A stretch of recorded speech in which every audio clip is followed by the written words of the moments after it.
So, in financial accounting and language, uh, this silver that's on the table here is considered an asset, and any resource owned or controlled by a business or person as an economic entity, and this is the definition. It is anything that can be used to produce positive economic value. Assets represent value of ownership that can be converted into cash. So that's pretty much it. Now, let me address an intangible asset for 1 minute. And an intangible asset, uh, let me use the classic that maybe many people don't really realize. So let's take and consider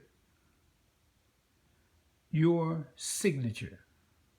So you say, well, how is my signature almost my biggest intangible asset, if not your biggest intangible asset? And what brings it so much value? So this invisible asset is your signature. Your signature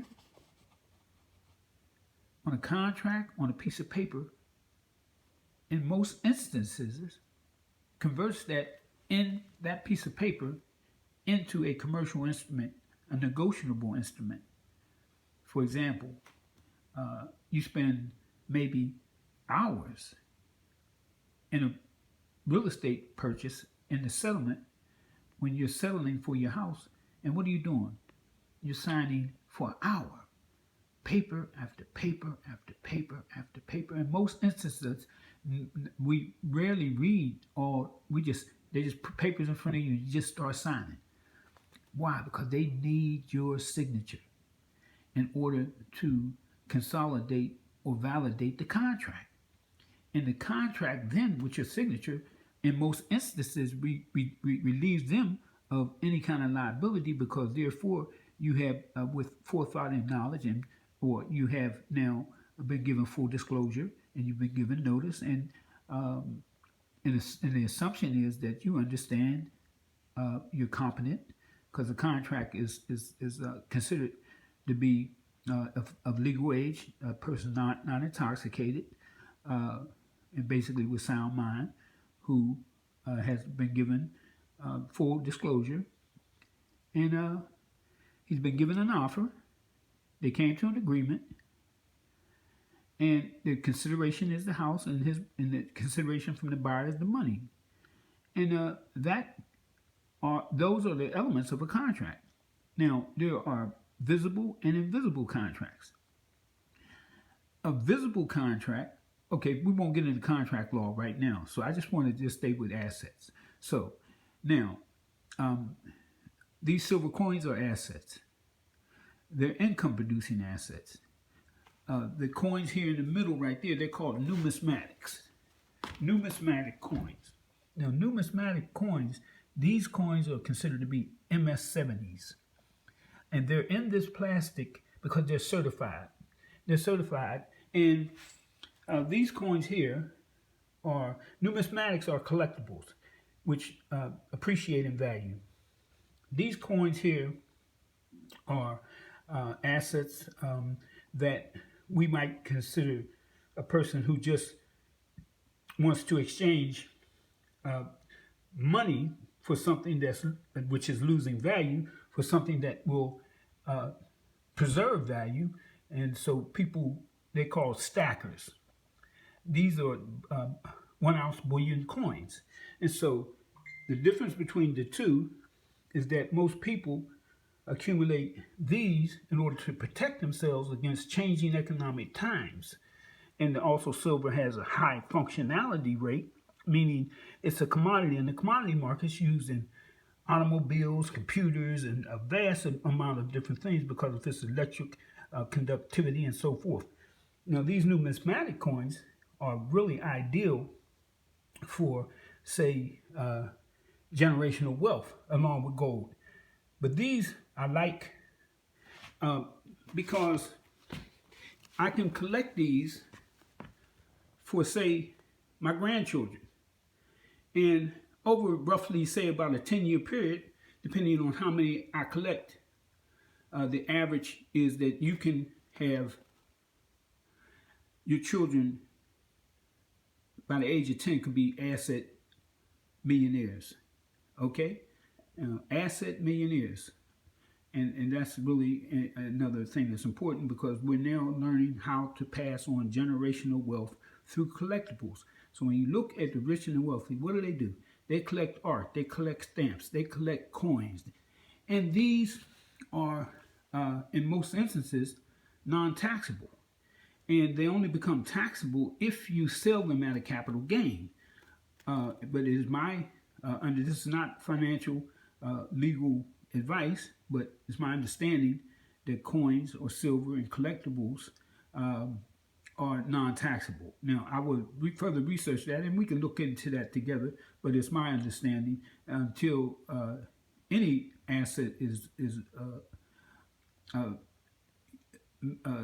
what they call capital gain, there's a capital gain tax. But if you put these assets in a trust, then that's totally different. Now, because the trust is going on in what we call perpetuity, and the trust has beneficiaries. So the assets, once they're put in a trust, belong to the beneficiaries. Now, as a trustee, as the adult, or a person that's assigned, they control the trust for the benefit of the beneficiary. Now, with that being said, the reason that I like silver over real estate, that I've been doing for years, is that the silver has mobility and it has more functionality because it's converted into cash much more easily. Whereas, your real estate is a non-movable asset that I believe the greatest advantage is its depreciation factor when determining your taxes. The thing about the real estate is that its liquidity, meaning its conversion into cash, is normally a lengthy process. So its functionality is diminished to that degree that it takes so much time. And so since we're speaking about time for me is one of my most valuable assets. I don't wish to give my time away or waste my time on things that are not productive, that don't lead to functionality, sustainability, and adaptability. So this is why time is important. So that is a brief rundown and an introduction to the importance of assets, the importance of tangible and intangible, and why your signature is so valuable. And let me give you one more example of your signature. Your signature on a piece of paper, as I said, converts it into a commercial instrument. Now, let me give you an example from the standpoint of invisible contracts. So you're on your job. They tell you to sign your safety papers, so saying that you have safety training. So you sign these papers. Now, when you sign these papers,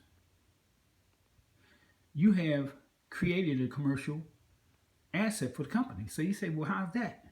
Well, you've reduced your company or your business insurance costs, because they take this fact that you had safety training, and therefore your capacity to sue is diminished, because you cannot say that there was negligence because they gave you safety training, and therefore because of that, this company can take your signature in these papers and that you had the safety training and reduce their insurance costs. Therefore, your signature has value as an asset because it reduces the company's insurance costs. And this is roughly whether you sign a warranty or a safety paper, no matter what it is, for the mortgage papers. Why do they want your signature? They want your signature in court. They come in, please sign the paper right here, because you're converting even your civil or criminal matter into a commercial matter. And you say, well, how is that so? Well, if you want to get deeper into that, then you would just Google bonds and prisoners. Why do you have to make a nominal bond, or you have to make a bond or a bail bond? And all these things are commercial assets that are sold on the stock market. And a lot of people don't know. Prisoners in their bonds. That's all you Google. Prisoners in their bonds and how the state and federal government exchange convictions as uh, default payments. Uh, anyway, I don't want to get too far into that. The point of the matter is that your signature is an intangible asset and it has value. So that is what we're going to speak about, and we will get more deeply. So we're speaking about assets, and we're speaking about the value of assets, assets and their functionality, and the difference between silver as an asset because of its functionality and its easy conversion into cash, as opposed to gold